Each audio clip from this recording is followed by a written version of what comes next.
Hello and welcome everyone. My name's Paul Bacon. I'm the Director of Datastream Services at Refinitiv, and I'm the moderator for today's webinar, which is entitled Unmasking the Economic Impact of COVID-19. Thank you very much for joining. Before I introduce the speakers, there are a few housekeeping points I'd like to cover. Firstly, at the bottom of the screen, you will see a toolbar. Use the toolbar to access a range of other applications, such as speaker biographies and the webinar materials. Click on a range of applications and it will open up on your screen. All the applications are resizable and movable, so feel free to move them around and get the most of your screen. We will be sending out some poll questions to you, the audience, so please do engage with these during the presentation. If you have any questions during the process, you can submit these through the Q&A buttons. Now, we do value your feedback when we do these presentations. So at the end of the session, you'll see a pop-up, and we'd like to get your thoughts and feedback. We're running today's session in partnership with Fathom Consulting, who we've worked with for many years at Refinitiv, and I'm pleased to introduce our speakers today. To start the session, we have Liara Gabai. She's the marketing manager at Fathom, and she'll be giving some background on Fathom and why they're perfectly placed to talk about the current events, and they really understand the impact. We have Kevin Lone, who will be doing the majority of the speaking today. He's Fathom's senior economist for the US. And from Refinitiv, Renita Nouvelle, who's our sales director, and she'll run through some of the product features and the content accessible to our Refinitiv clients. So without further ado, I'm going to pass straight over to Liara to go through the Fathom introduction. Excellent. Thank you very much, Paul. As you said, my name is Liara Gabai. I handle marketing and events here at Fathom. This is actually the third installment of a series of webinars we've done in partnership with Refinitiv for this particular region this year. So if you have attended any previous in the year, welcome back. And if not, and you're joining new, then welcome. And for your benefit, I'm going to give you a little brief introduction of who Fathom are and why we're presenting our views for you today. The majority of the presentation, as Paul said, is going to be led by Kevin Lone. So just a little background on who we are. So Fathom is an independent consultancy. We're based in London and New York, established in 2003. We actually have our roots very much in London and actually in the Bank of England. And by that, I mean our founding members were working at the Bank of England together and decided to set up their own consultancy almost 20 years ago. Here we are now. We now have offices in New York as well, headed up by Kevin Lone, who you'll be hearing from today. In terms of the work that we do, we produce global research in which macroeconomics, geopolitics, and financial markets are inextricably linked. And for that, if you can imagine a Venn diagram for me, with those three elements, macroeconomics, geopolitics, and financial markets, we like to say that we would see ourselves as positioned in the middle of those three. So by that, we mean any research that we are producing, you can guarantee that we've considered all of these elements together, equally weighted, and this is the expertise that we have. When I say we're a consultancy, I mean that the majority of the work that we do is bespoke consultancy work, so on an individual basis to clients. And this means that our clients, Refinitiv being one of them, and has been for a very long time, will ask us maybe particular questions or ask us to look in particular areas of interest, and we dig really deep into the heart of these issues. We carry out rigorous analysis, and we really get to the root of the issues that our clients want to know about. And when we say this, we mean that we are independent, we don't have any biases, we are truth seekers in the way that we are looking for the truth in everything that we do. So that's what you can hear from us today and in the future too. This lovely looking bunch are some of my friends and colleagues at Fathom, just a handful of them, including Kevin and some others, again, in some of the London office and New York. And just to give you a very quick idea, as the audience will be today, extremely broad and diverse, as are our client base, to give you an idea of the different areas that we consult and advise into. And for these clients, every subscription or package that we do for them will be tailored and be very different. And it'll be a mixture of our off-the-shelf research, so the research that we produce and deliver to our clients on a regular basis, and bespoke consultancy work. So if after this you're interested in understanding a little bit more about what we do for Refinitiv and other clients, please do get in touch with us. And with that, I think I will hand over to Kevin to deliver some of the juicy stuff from the presentation. Thank you very much. Thank you, Liara, and thank you, Paul. Thank you all for joining today. Gives me an opportunity to distract my mind away from the US election, which is also something that I have been thinking a lot about, and as a company we've been thinking a lot about. But the topic for today is not that. We'll get the results hopefully soon on that. It's clearly the economic impact of COVID-19. And between the time when we first agreed to do this presentation until now, once again, the virus has really surprised. Things were looking a lot better probably when we first proposed this. I think that was around 6 weeks ago, maybe a month ago, and the situation has deteriorated in Europe, as I'm sure you would all be aware. This first chart shows a poll, or the results of a poll that we sent out to the attendees before this presentation, asking people what shape they thought the global recovery would most closely resemble. So which letter of the alphabet people thought it would most closely resemble. And as you can see, it makes for pretty grim reading, with around 2/3 of respondents saying a W, so essentially reversing some of the recovery that we've seen in Q3. Some people going even further with a U, around 1/5 of people on a U, and then a tiny minority going for a super V or a V. So hopefully I'll try and give you some reasons to be a little bit more optimistic than that. Clearly the situation is very uncertain, but we continue to believe, even after the resurgence that we've seen in recent weeks, that there are grounds, legitimate grounds for optimism, not just blind faith, but good reasons to think that things aren't necessarily going to be as bad, perhaps, as these poll results suggest they might be. One bit of housekeeping as well. If you want to, we have a newsletter, Recovery Watch, particularly since things are so fast-paced. I think you should have a link to that in your resources folder. So I would encourage you all to subscribe to that, and we update our clients, and we'll send you regular briefings, particularly since things are fast-moving. So the first section, I'll talk about a bit about the virus, then I'll get a bit into the macro consequences that we've seen so far, and then conclude with what that all implies for the outlook.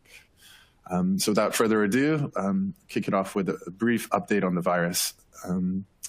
So the first chart here is global daily news.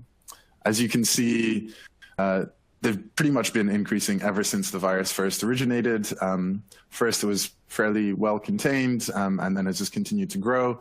One thing I'll flag when looking at any chart of cases, if you're making comparisons with the spring and now, it is not necessarily a direct comparison, because most countries, all countries, I would imagine, are testing far, far more than they were in the spring. With that said, though, it's clear that the world as a whole has never really effectively contained the spread of the virus. And what we've seen in recent months is different regions and different areas going from becoming hotspots. So Europe and the US in the spring, which kind of became South America and India perhaps in the summer. And as the next chart shows, Europe once again coming back as the real center for the spread of the virus. So here is just a chart with the different continents and average new daily cases per week. And as you can see, in most places, there's been some improvement, or at least it hasn't deteriorated terribly. But the key story, and I think the key focus for investors and for people who live in Europe, is really this dramatic increase in that light blue line that we've seen in recent weeks. Certainly took us by surprise, and it seems from the reaction of government, it's taken policymakers by surprise to some extent as well. Some people will argue that the increase in cases is just due to increased testing, and they are correct to some extent. We are testing an awful lot more. So if you looked at the UK, for example, probably official confirmed cases would have been well over 100,000 if we had enough tests back in the spring, and currently they're around 20,000.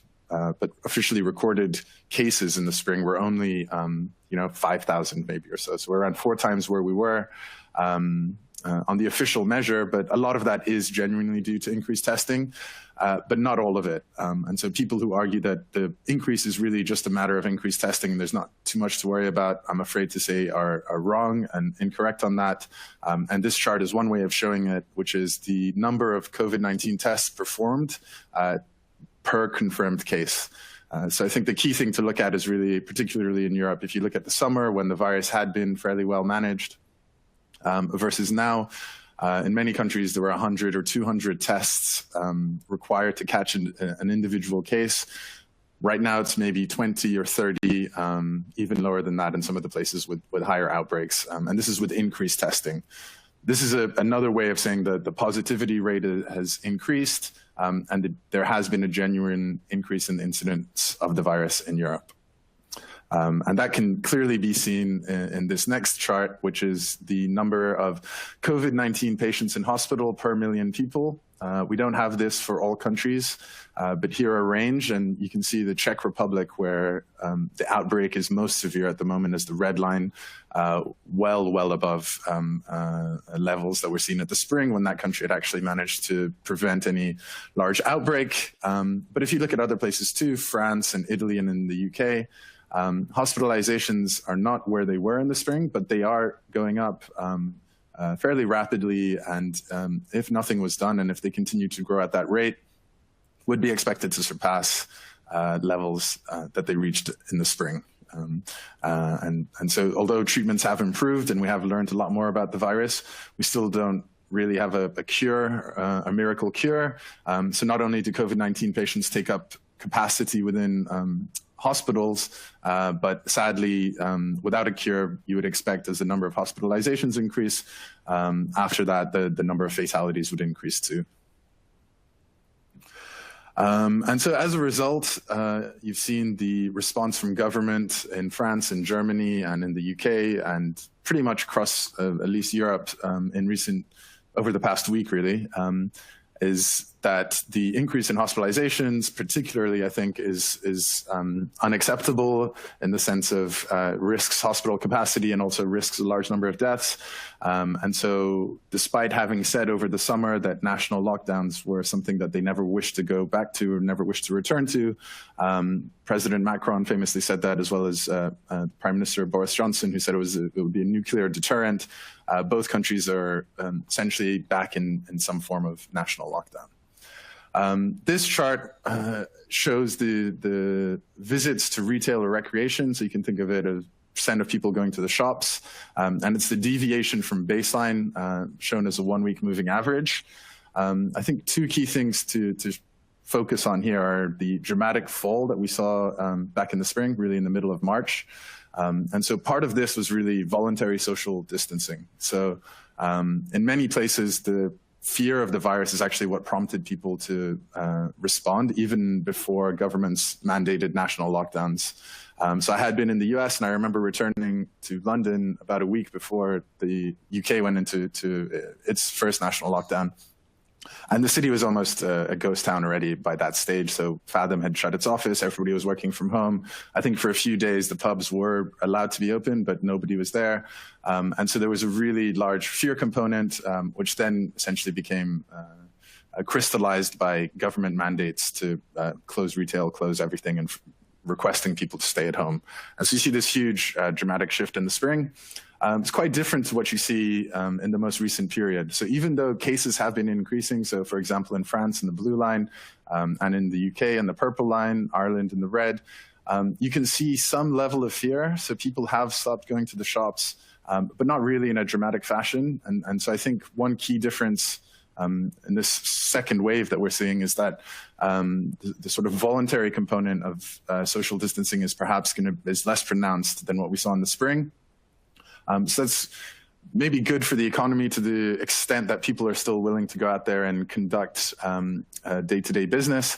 But it's obviously bad for the spread of the virus, and perhaps one of the reasons why the virus has come back in such a strong way is that people have lost their guard to some respect. Clearly, there's a large age dynamic too, and so I think younger people in particular probably are acting in a manner that's rather different to the way they were behaving in March. Ireland, which was the European country to enter national lockdown first 2 weeks ago.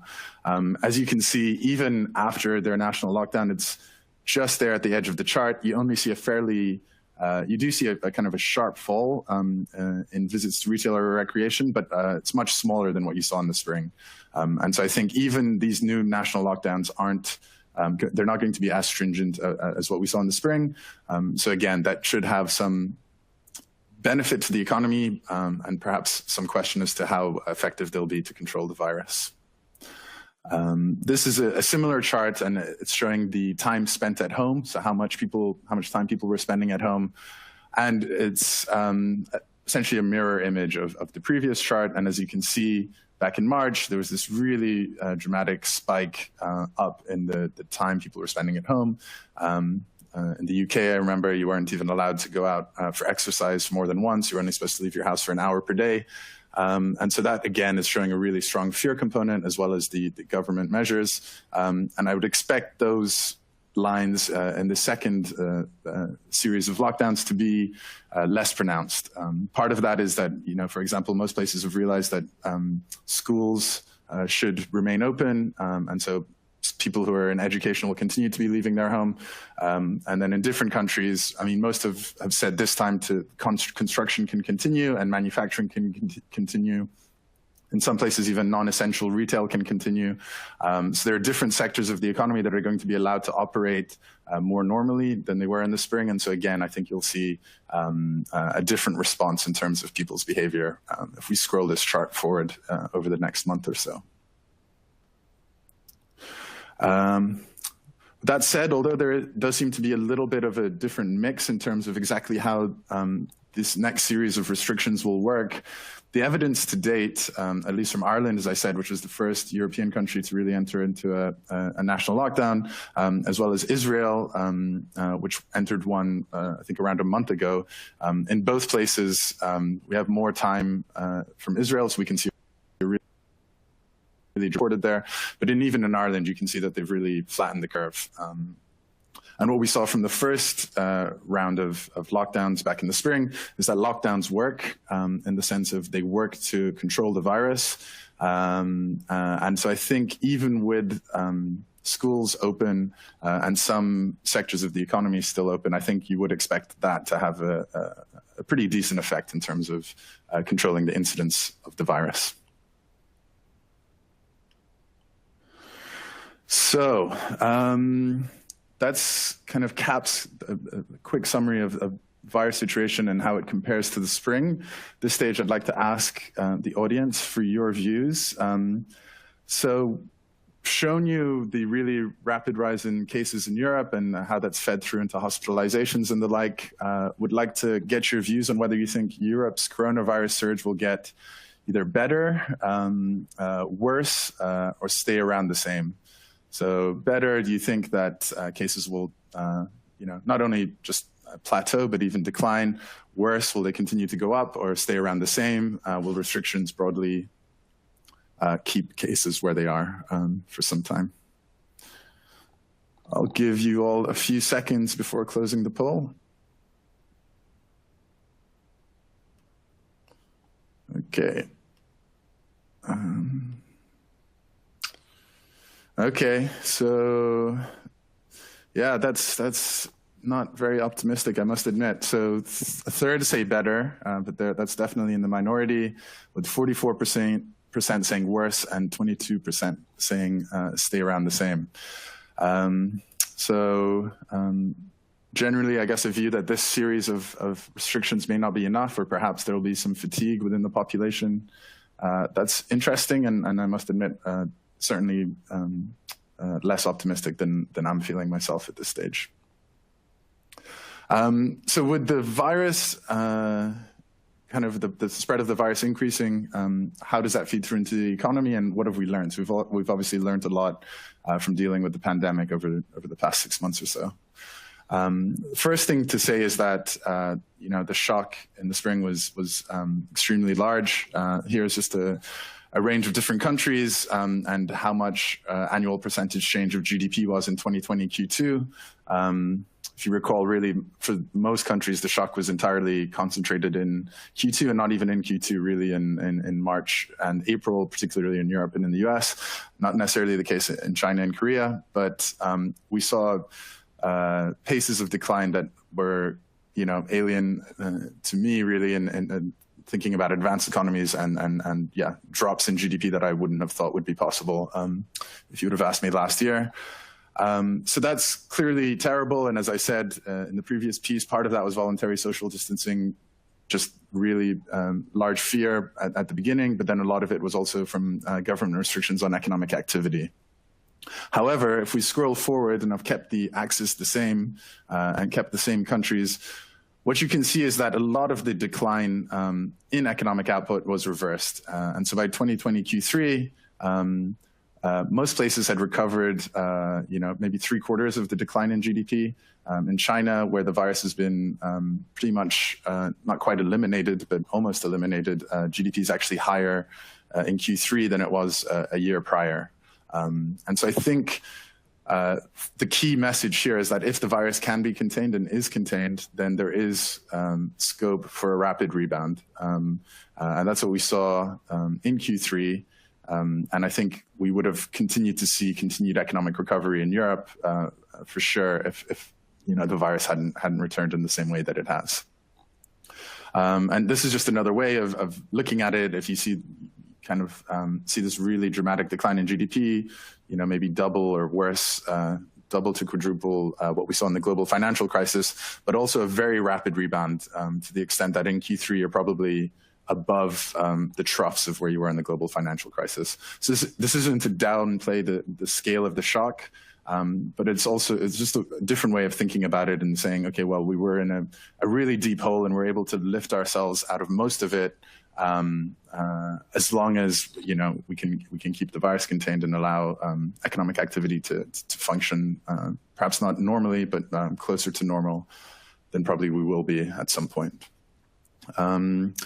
One of the reasons we've had this really sharp snapback is because of the extraordinary fiscal stimulus in particular that governments have unveiled. So all governments are really quick to borrow and spend both to protect workers who had lost their jobs or at least were not allowed to go to work, so to protect their incomes. And in places you saw household incomes actually increase during the initial wave of the pandemic, but also to support businesses and give them either grants or loans in order to buy time to the extent that they could continue to survive and so they could reopen when the time came.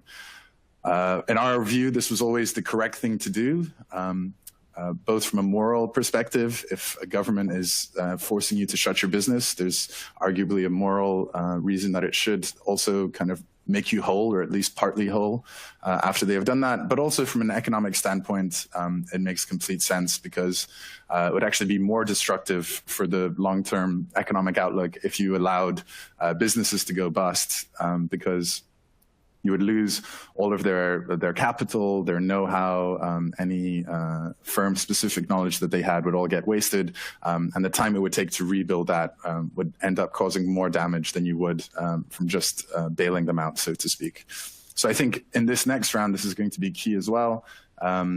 Most governments seem to be responding equally aggressively to this new surge in cases on the fiscal side, and that continues to be the correct approach. And I think if they continue to do this, then that should lay the ground for potentially a stronger recovery to come next year.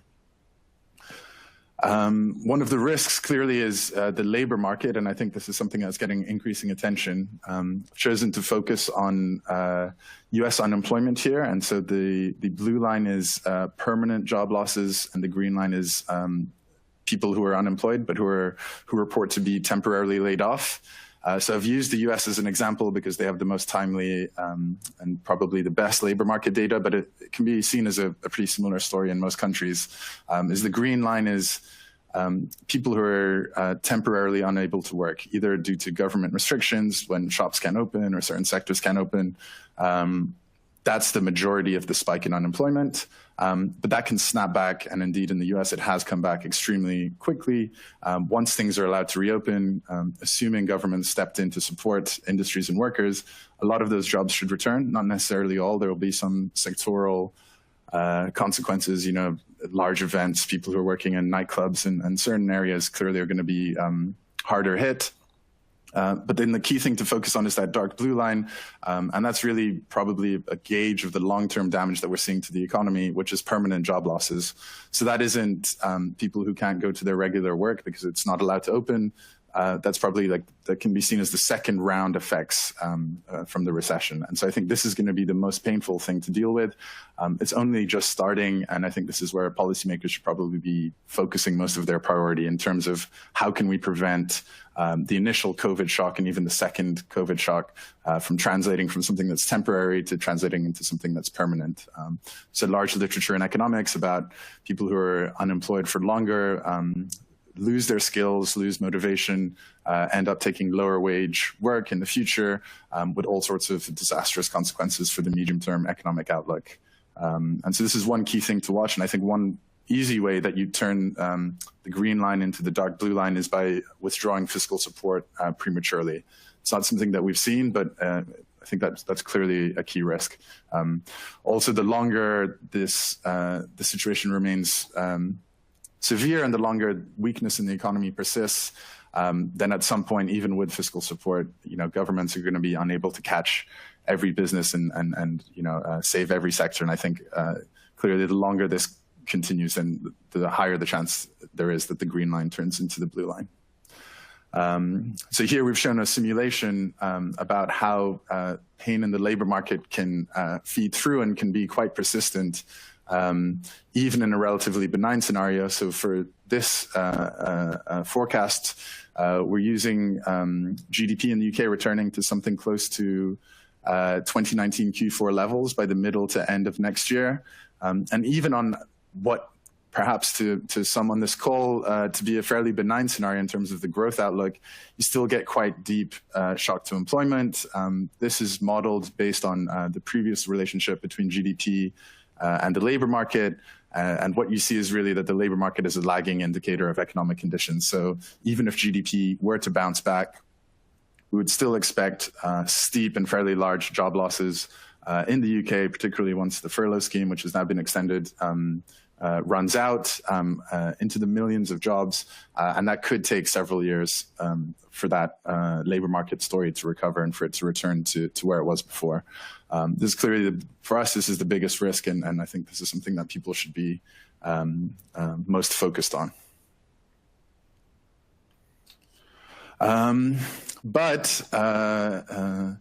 You know, that all sounds relatively bleak. I think it's important to remember that if we can contain the virus, I'll get into some possible ways that may play out. There is some hope to think that we won't have a normal economic adjustment, and you know there was nothing really fundamentally wrong with most economies before the crisis. Right now, we're kind of trying to keep things on ice and hoping to reopen and get things going. If that were to be achievable, I think you would expect a much larger snapback in economic activity than would have been the historical norm when recessions tend to be caused by huge imbalances, either in debt markets or asset markets, often related to leverage and the like.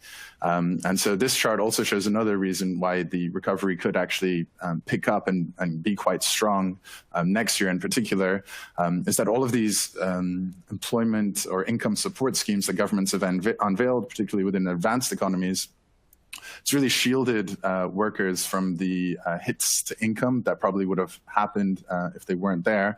But at the same time, people haven't been able to spend their money, either because the types of things that they want to spend their money on are unavailable, or because they're afraid about the future, and so their savings, so precautionary savings have increased out of concern about the future. So I think if we were able to contain the virus, since people have a lot of money and have saved up a lot of money, if they were able to spend that in a safe way, you could really see a big snapback in growth and in spending next year. So I'll conclude with the outlook and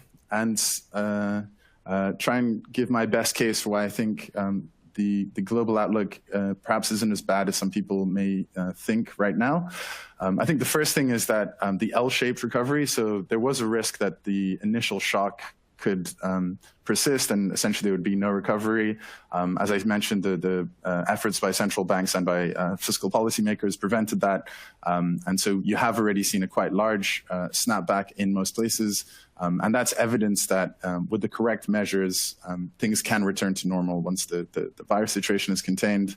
In Europe, I think a W is possible, and we expect now European GDP growth to be negative. But as this chart shows, Europe is really the exception in terms of what's happening. And if you remember the virus chart, you could also see it from there. So this is showing share of GDP for different countries or regions with some idea of the level of the virus. So Australia, New Zealand, Taiwan, and China, you could say the virus is broadly controlled. Once you add all of them up, that's already around 20% of GDP. And so we think, ongoing economic recovery is certainly achievable in those areas. Within developing Asia, ex-China, and Japan and Korea, the virus is at fairly low levels. And so we would also expect economic conditions to improve. Within LATAM, Canada, Mexico, and the US, the virus is relatively widespread, but it's not increasing. There is no fear factor currently on the part of consumers, really, and there doesn't seem to be a big push from governments to increase restrictions. So even there, I think you could continue to expect perhaps more sluggish growth, but still positive growth. And so it's really only in Europe, here I've just put the EU, where the virus is out of control, but that's around 15% of global GDP. So if you expect probably a shorter shutdown as well as a softer blow due to the different makeup of this round of national restrictions, you're talking about a smaller shock within Europe, but probably either flat or increasing growth in the rest of the world for now. And so I think even in Q4, you could continue to see positive growth for the world as a whole, and that hopefully could improve next year if we're able to control the virus. And so here's our fan chart. I think for us, we would still say the V is the most likely outcome. And so V, we're saying, is 2019 Q4 level returning by the end of next year. That remains. The risks in Europe have increased quite a lot, but in the rest of the world, they've remained around the same. And I think for us, the key things we're looking at in terms of what's going to allow us to achieve that are different methods of virus containment, either vaccines, treatments, or mass testing, probably a mixture of all of the above. And so, we're eagerly waiting news on all of that. But I think if you were able to get some mixture of all three to allow economic conditions to normalize, particularly with all the fiscal support that's been put in place, you could really see the recovery gather momentum, particularly by the middle of next year, heading into the end of next year. And so although there's been this short shock that we hadn't anticipated, hasn't really been enough to blow off our forecasts as of yet. So that's our quick update on the thing. I'll close out by asking the same poll and see if anybody has changed their mind or if there's been any shift in expectations. So which letter of the alphabet does the audience think the global recovery will most closely resemble?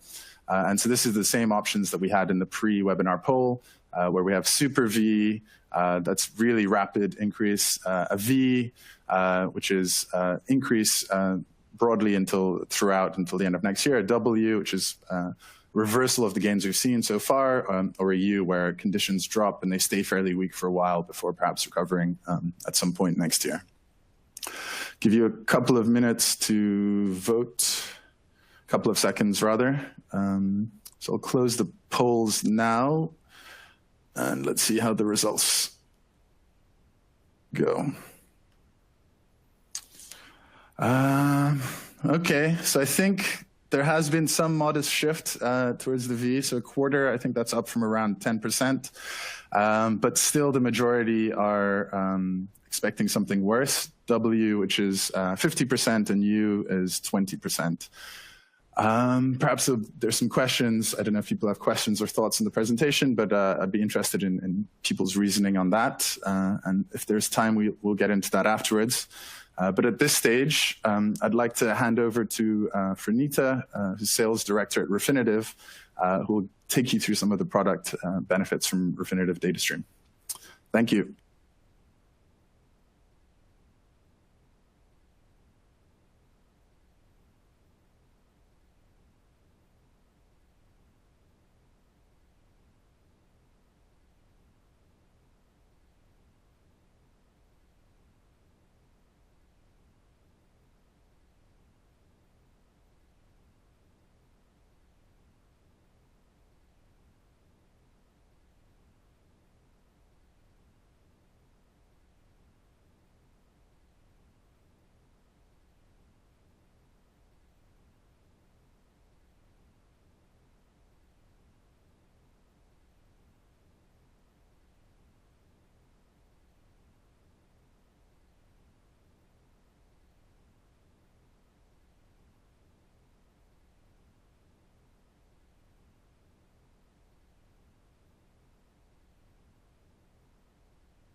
Franita, I think you might be muted.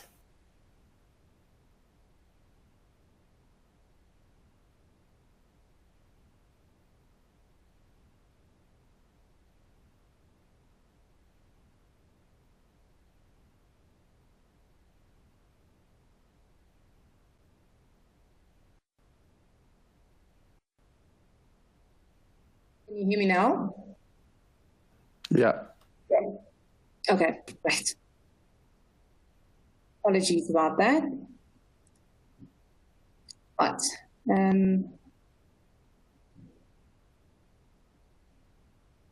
just want to make sure you can see the slides as well.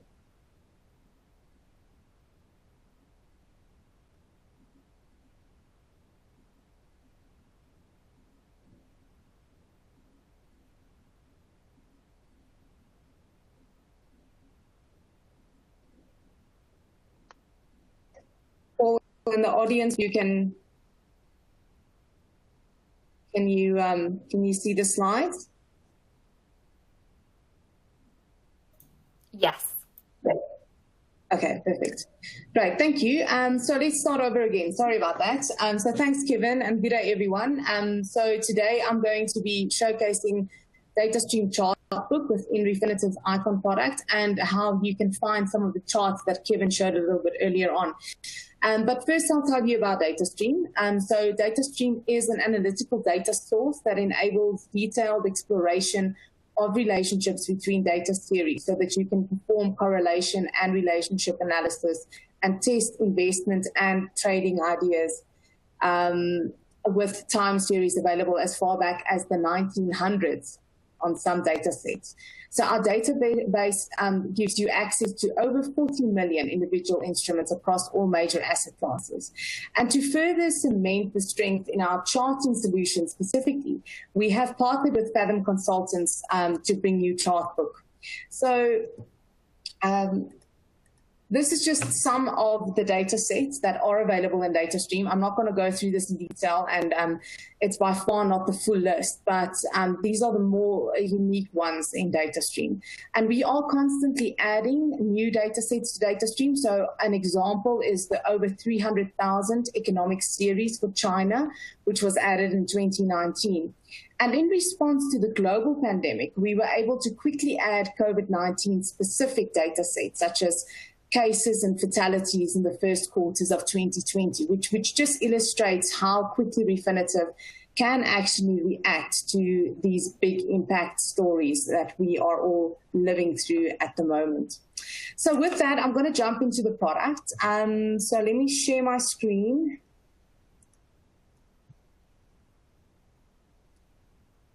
All right.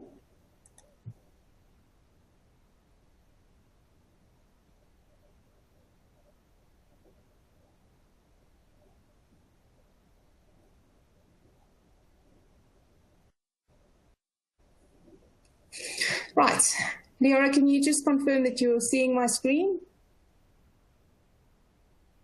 Yeah. Okay, perfect. Thank you. Right, so at the top of the screen, you can see the icon banner, and essentially in the banner, in the search box, I'll just type in Datastream chart book, and there you can see it's so easy to search with an icon with the predictive test. So it's come up already, Datastream chart book. I could have searched for chart book as well, or just CBook, that's the short code, but let's click on that and then we can go into the product. So what's happening now is that the system is taking me to Datastream, and you'll see that it's automatically navigating to chart book. As you can see here at the top. So this is Datastream with all the tabs at the top, and Chartbook is already highlighted for us. Also from time to time, we do enhancements to our app. So when you open an app from time to time, you will see a pop-up box like this with an enhancement. And this is basically just telling us that you can now actually access our company events content to annotate your charts, okay? And then you can get more details as well if you need to. So I'm just going to click on that. Right. So just a little bit more on Chartbook. The Chartbook contains charts for a wide range of economic and financial market indicators. As mentioned before, it is created and maintained by Fathom Consulting, who basically uses Refinitive's Datastream data to produce these charts in Chartbook.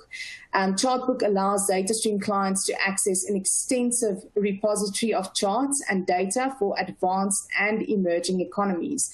And the content in Chartbook is kept up to date with weekly topics of interest highlighted in the hot topics folder. As you can see on the left-hand side here, we do have an array of hot topics. We've got 4 at the moment, and that's trending in the menu here. So we've got Recovery Watch, which Kevin mentioned. Then also, obviously, the COVID-19 outbreak. We've got COVID-19 country overviews, and of course, the US presidential election, which is taking place today and very topical. So if you want to view the charts that is associated with the COVID hot topic, you literally just click on the plus sign there on the side, and then I'm going to go to the global case tracker first. So this is basically shows you the charts that we've got available on global cases as well as fatalities. So you can see there's some information on deaths and then the cases here. Also, what we have is some charts on hotspots. So you can find some hotspot information here on some countries that obviously, is deemed as COVID-19 hotspots. Jumping into the next section, global economic impact. So this is essentially where you are going to be finding your more macro type of information that Kevin also was showcasing. So, and you can see we've got information here on GDP, we've got information on new passenger car registrations. There was some interesting ones here on the last page that I wanted to highlight.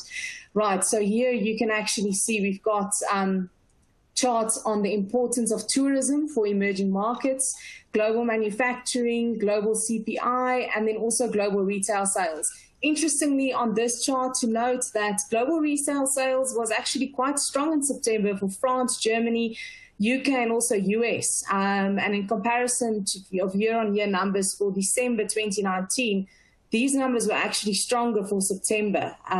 So really an interesting chart there with some good insights. The next section is the global financial market impact section, and it basically breaks down, the financial markets into asset classes, and very easy then for clients to navigate and to find information. Number one, on commodities. As you can see, we've got very good charts there on the Baltic Dry Index, agricultural commodity, gold, oil, Bitcoin, base metals. So some very good charts in here that you can use for commodities. When it comes to equities, we've got charts on indices, but also on some specific stocks. So here you can see we've got a chart that actually highlights the airline stocks, performance since the outbreak. Then going to exchange rates, as you can see, we've got some information here on APAC exchange rates. BRICS are also coming up, and then benchmark exchange rate, and the same for bond yields. Some bond information around government bond yields, sovereign spreads. So it's very nicely put together and broken up according to asset class. Then The next section is basically the global policy response section, and this shows how governments are responding to the pandemic and also how they're being affected. So you can see we've got charts here on the bank balance sheets, central bank assets, revenue, government revenue, and then interestingly, this one on the expenditure. So I think most of us would have expected government expenditure to increase this year, 2020, which is the purple box, right? But what's interesting to note is that in countries such as China and South Africa, we've actually seen an upward trajectory in any ways with regards to a government expenditure, whereas in countries like US and UK, we still had, a downward trend between 2010 and 2019 when it came to government expenditure. And then in 2020, government expenditure went back up to levels far above what we've seen since 2007, actually. Right. So then I think the next interesting point to highlight is the fact that we don't just focus on developed markets in the chart book and in Datastream. So, there's a lot of coverage when it comes to emerging markets, and I think this has already been very clear in some of the charts we've shown. It's very important for us to obviously cover emerging markets well, because we've got a lot of clients based in emerging markets focusing on those markets. And we also have developed market clients actually focusing on emerging markets because it's just become more accessible as an investment destination over the last couple of years. And here you can see, from what we've been covering from an emerging market perspective, we've got charts on Africa, Brazil, BRICS, China, which is obviously at the core of the pandemic. However, it is still an emerging market, and then obviously other major emerging markets. So let's just look quickly at what we've got here. And as you can see, a vast array of, other emerging markets covered here. Mexico, Poland, we've got Argentina, Malaysia, Nigeria. So a nice wide variety of other emerging markets that are covered. What is also important is the fact that you are able to actually build a story around a theme by using Chartbook. So the themes that's really been important to our clients recently is looking at real estate and construction data, money aggregates information, so money supply, money abroad money, lending and deposits. So let me show actually how you can search within Chartbook to find a specific theme that you might be looking at. Let's say you're interested in real estate. So I'm going to, in the box at the top, enter real estate.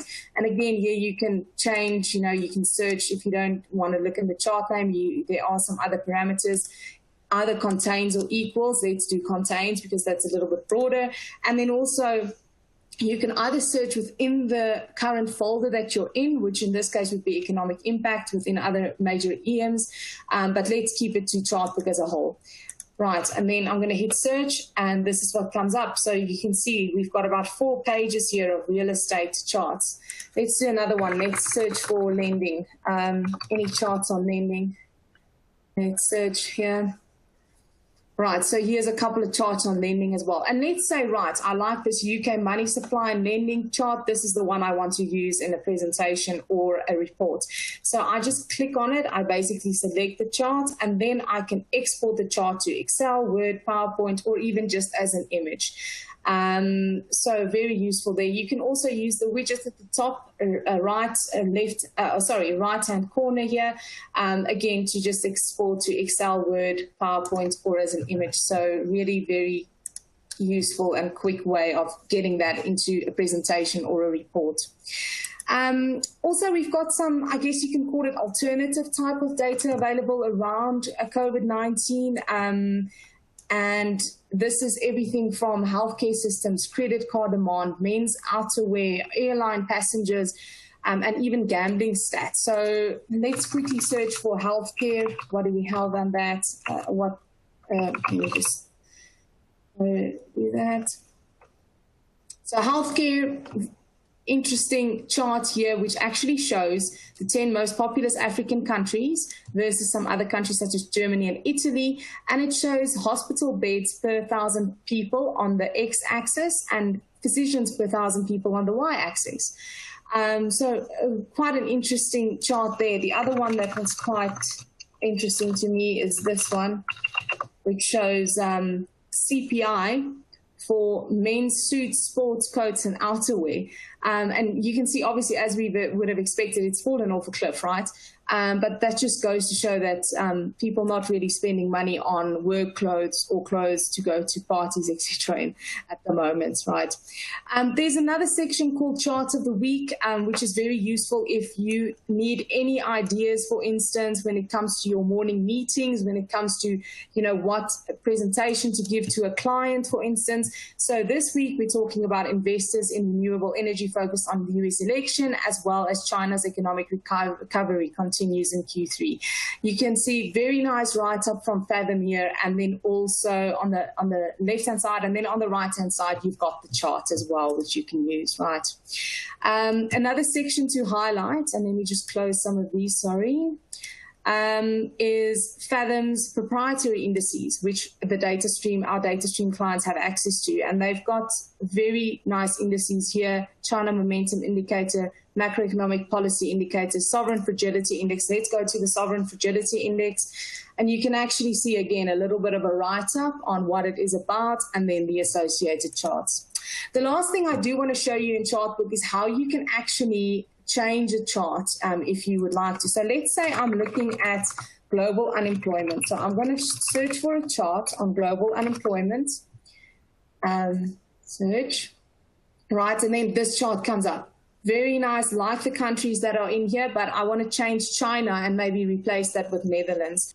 So what I'm going to do, I'm going to select the chart. I'm going to go to Open Chart, and that's going to take me now to the charting tool within Datastream. So let's just quickly wait for that to happen. There we go. So you'll see that at the top here, we went from Chartbook to chart. And this is the chart that's come up very easily. So identify, I want to change China. This is the China line. And I would like you to keep an eye on the lime green line just above the green one, the blue one, second from bottom. That's going to change now. So let me search for Netherlands unemployment. And again, this is so easy with the predictive text. So I can literally just choose Netherlands unemployment there, and there we go, it's changed. So now what I need to do is also obviously change the legend, and I'll do that by clicking on the line 1. So I just enter Netherlands here.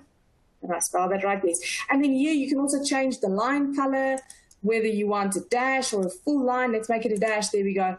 And there you can see that it's changed now. Right. Then you can also obviously just save the chart, or and then open it again once you need access to it. So it's very good for you to keep as well. Last thing I want to show quickly here is that you can also access the data by clicking on the data little widget here at the top right. That will show you the underlying data to the chart. And again, here you can also export the data now to Excel. So not just the chart, but also the data if you need to. Right, so because it's so topical today, I just want to take a minute and quickly show you what we've got in Chartbook for the US elections as well. Going back to Chartbook then here at the top, and US elections, here we go. So you can see we've got charts here on battleground states. We've got corporate tax rates, China, balance, the budget balance, with US dollar, how that's performing, polling charts. So a lot of good charts to use here when analyzing the US election. And then lastly, what I want to show is our US election app. So we have a special app that we've designed specifically for the US election. I've searched for US election at the top, and you can see that the app has come up, but you can also search for US poll. That is the short code for this app. Right, and then just going to the app, just quickly waiting for that to open. Right, here's the app that you can see has come up. And what's very convenient is that you've got actually now this app in combination with Chartbook. I would encourage you to actually use this app when monitoring what's happening with the US elections today, and then also, I guess, in the next couple of days coming and the coming weeks. And that's it from my side. Thank you, Paul. I'll hand it back to you. Excellent. Okay, so we've had a few questions that have come in. So we're going to run through those. We've got about 5 minutes left. So Kevin, just checking you are back with us now. I'm here. Okay. Excellent. Okay. So the first question was, what is the most important thing to watch moving forward when assessing the economic impact of COVID-19? I think, yeah, really the spread, I suppose. So the spread of the virus, but also probably taking into account the, there's a bit of pushback. I don't know if anybody else has that, so my apologies if you hear that.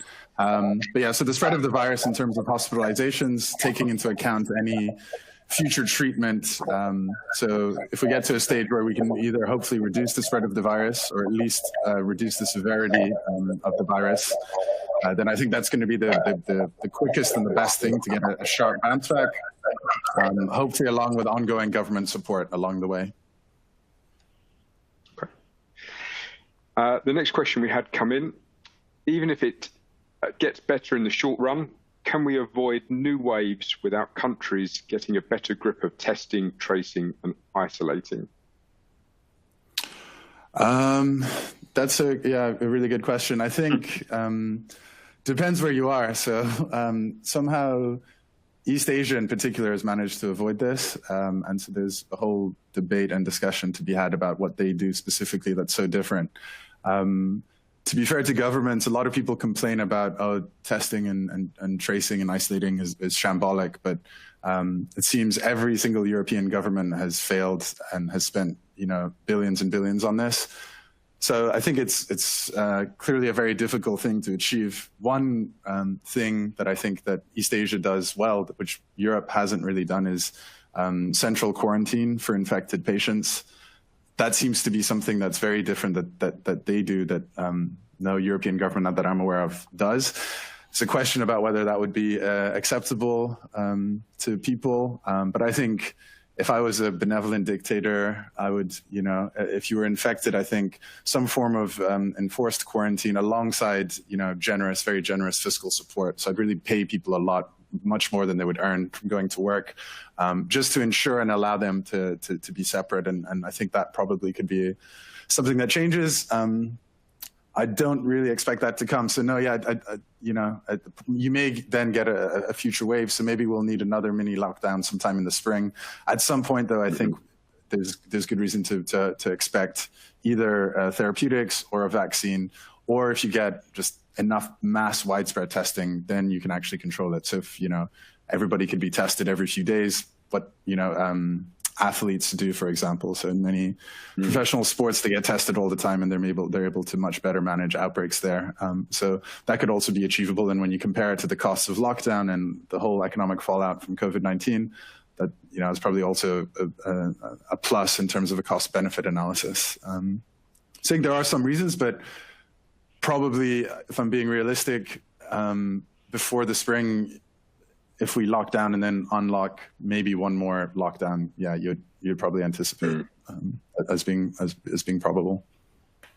Yeah, they were interested in the news this morning that the city of Liverpool in the UK are going to have a mass testing process there just to evaluate how things are changing on a widespread in a city. So we have one more question, Kevin, and then we'll finish up. So we've got 1 minute with this one.